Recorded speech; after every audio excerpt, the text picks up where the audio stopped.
Update 53, Preview 1, Hunt or Be Hunted. Disclaimer, everything seen on the preview server, Lamania, is not final and is subject to change or removal before live release. Oh my.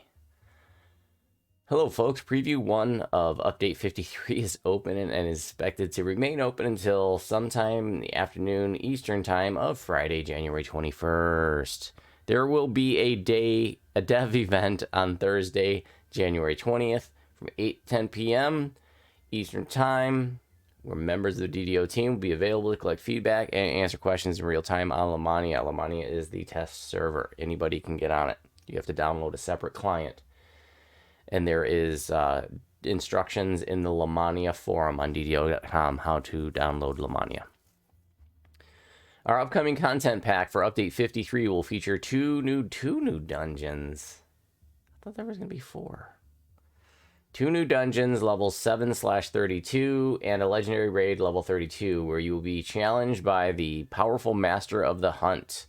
While the dungeons will be appearing in a later preview. Oh, the dungeons aren't being previewed now.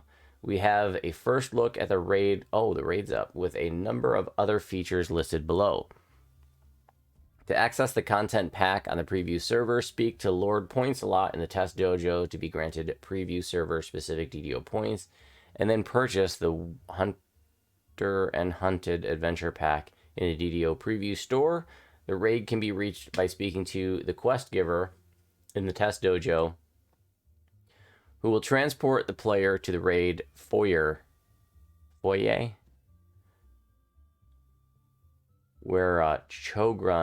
Chogrun will start the raid when your group is assembled.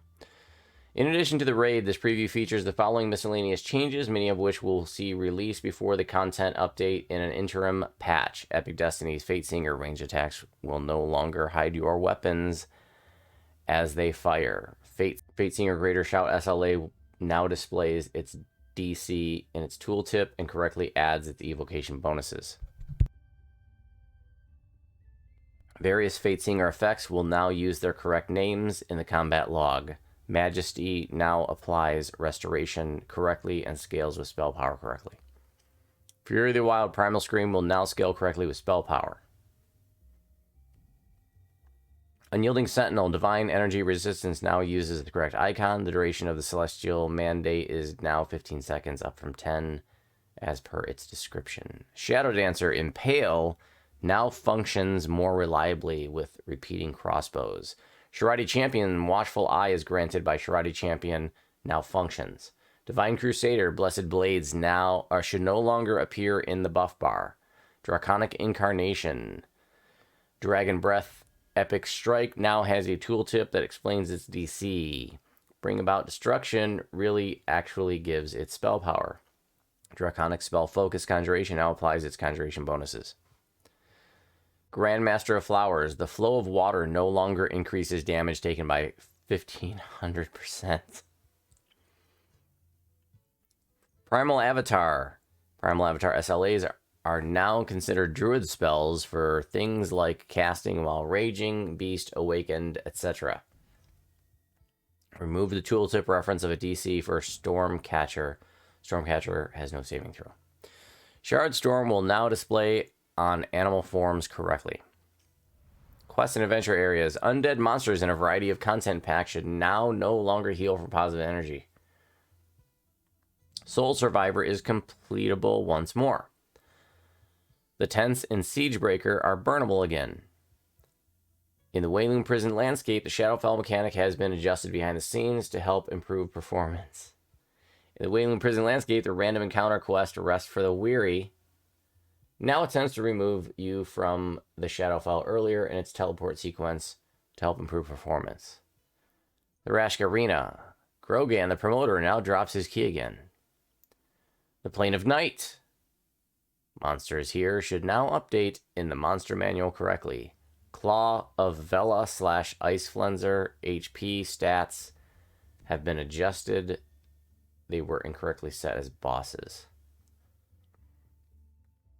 Jinn won't use their whirlwind form anymore. Cool. removal. That's been a problem lately with knocking people off of the islands. Captain Loren de Lorendar has a slightly less horrifying face. I wasn't aware of that. Typos have been fixed in Raven's Bane. Spells. Death Aura will no longer tick on the player if they are at full health. Celestial Bombardment is marginally less blinding. Storm of Vengeance now applies its lightning damage again. Call Lightning Storm is now much more consistent about picking actually useful targets and delivering damage at its intended fire rate. Call Lightning Storm no longer hits through walls or doors. Chaos Hammer now damages your hard target. Holy Smite no longer strikes targets through walls and doors. Turn to Frog and Banish/Dismiss spells will no longer break some quests. Meteor Swarm now respects epic defensive fighting range limitations. Lionheart and Reincarnate now properly take the issue materials meta magic. Fire Seeds, Ice Flowers, and Burst of Glacial Wrath now take appropriate meta magics. Blur is back to being 20%. The quest selection UI now spells receive correctly in its tooltips. Wait, what? The quest selection UI now spells receive correctly in its tooltip. I think that just means it fixed a typo for the word receive. But that reads funny. Words. You can too. Also, punctuation. You can too. Enhancements. Half-Elves, Greater Mark of the Storm's text descriptions, damage values have been correct to reflect Call Lightning Storm's current power. Traditionalist Caster and Tiefling Scoundrel no longer resets your enhancement trees when you log in. Bombardier's caster level bonuses in the cores now stack more reliably. Fade Arc Illusionist Illusory Augmentation is no longer lost on death. Swashbuckler's fast movement is no longer lost on death. Nature's Warrior Go for the Kill no longer costs double the spell points. Enduring Beast in Nature's Protector no longer has the wrong min level, was 4, needed to be 3, as it's tier 3.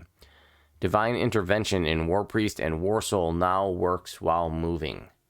Excellent. So many things like stop you in your tracks when you use them, so I'd love to see more of those fixed. I'm glad that some of them are.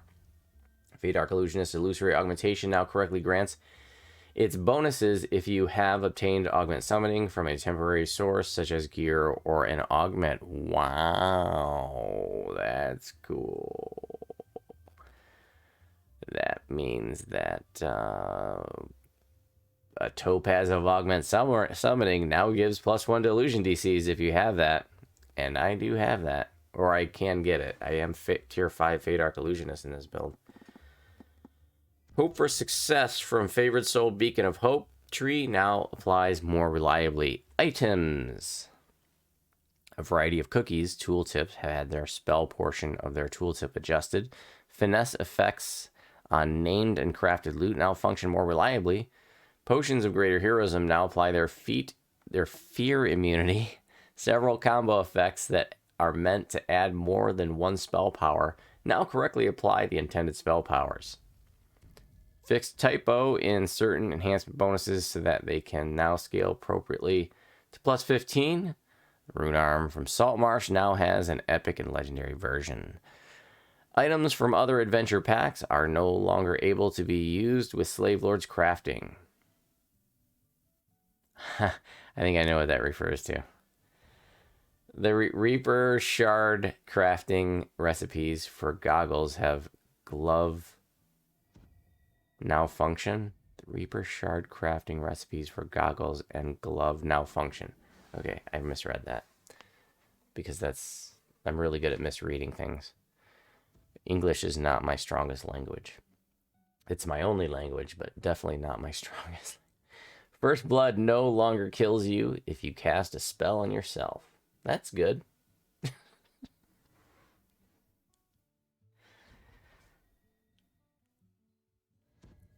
Classes. Paladin auras have been reworked behind the scenes to be quieter and slightly improve performance.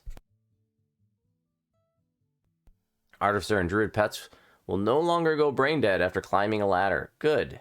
Artificer pets will no longer go brain dead after being resurrected 32% of the time. Artificer and Druid pets are now better at handling dismounting from ladders. The system for selecting enhancements for Artificers, Iron Defender, and Druid Wolf pets has been removed. Artificer, Iron Defender pets, Druid Wolf pets, and Pale Master Skeleton pets now all have a baseline of 100% fortification at all levels. The stacks of gear and feats or enhancements they have for both Iron Defender and Wolf Pet threat generation / reduction enhancements are now automatically granted as they are mutually exclusive. You can now talk to any Artificer Druid trainer depending on your pet to select minus 40% threat from melee attacks, plus 0% threat from melee attacks, or plus 100% threat from melee attacks. Your selection remains until changed or until you reincarnate. All stacks with all other sources of increased or reduced melee threat. Iron Defender pets alignment enhancements are now automatically granted.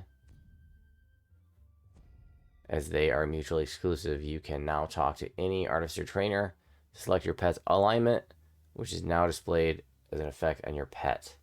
Your selections remain until changed or until you reincarnate. The chaotic selection continues to provide the breaker of boxes behavior. Almost all existing enhancements for Artificer, Iron Defender, and Druid Wolf pets are now granted automatically. As those pets go up in level, they gain them at the same as the previous minimum level for those enhancements. Interesting. So they're doing away with the enhancement system and just auto-granting it all.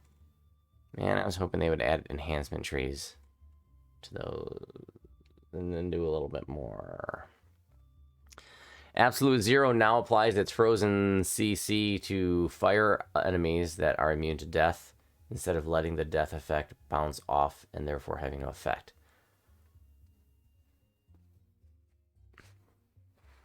Feats. Watchful Eyes tooltip has been updated to make it clear that this ability needs Spot to function properly. Several category feats no longer display erroneous missing class levels as a prerequisite. Combat Archery now properly provides +1 weapon damage. Font of Life has a more accurate tooltip. Reaper made a change to Reaper enhancement bonus removal to help prevent dying again after releasing from a Reaper dungeon while dead. Reaper bonuses on rune arms now function. A variety of fixes to the acquisition of new slot-specific effects have been made that will prevent those effects from appearing on the wrong slot. UI. The DICE UI is back to being more appropriately justified against the icon portion. Guild rewards beyond level 150 now mention the color change of your guild nameplate as part of their rewards. The tooltip on weapons now shows the correct proficiency penalty. The Details Plus tab now shows both blast and pack dice. It now correctly tracks your bonus hit point percentage. Quest Entrance UI now has slightly more room for quest names to avoid truncation, and the question tooltip area near the dungeon completed section has been nudged to be a little more out of the way. Reincarnation, iconic reincarnation, no longer erroneously does not wipe your monster manual progress. Miscellaneous, Henchmen, and Artie/Druid pets now benefit from epic summon bonuses again. Changes were made to some background event processes to aid server performance. Fixed a server performance issue that could trigger under certain conditions when attempting to post something to the auction house. Fixed a performance issue that could occur under some circumstances when depositing items to banks. When you cast a spell that has to bypass spell penetration, the combat log no longer mentions dodge. Shifter females now display bloody footprints. That affects me. You may now hold your block key default left shift while falling with Featherfall to drop as if you did not have Featherfall. Nice change. In other words, you can disable Featherfall by holding the block button. So sometimes you're falling and you're like, I don't want to have to sit there and take off my feather fall item. Now you can just hold down the block key. The shift key is the default. That's awesome. That's a really nice change. You may now dismount from your mount while in midair. Default left shift. There you have it. Test servers are up if you want to go try them out. Go to the Lomania forum to find instructions on how to access it. Right here, how to access Lomania in the Lomania forum, Lomania news, and official discussions. All right, now I'm going to stop talking my announcer voice.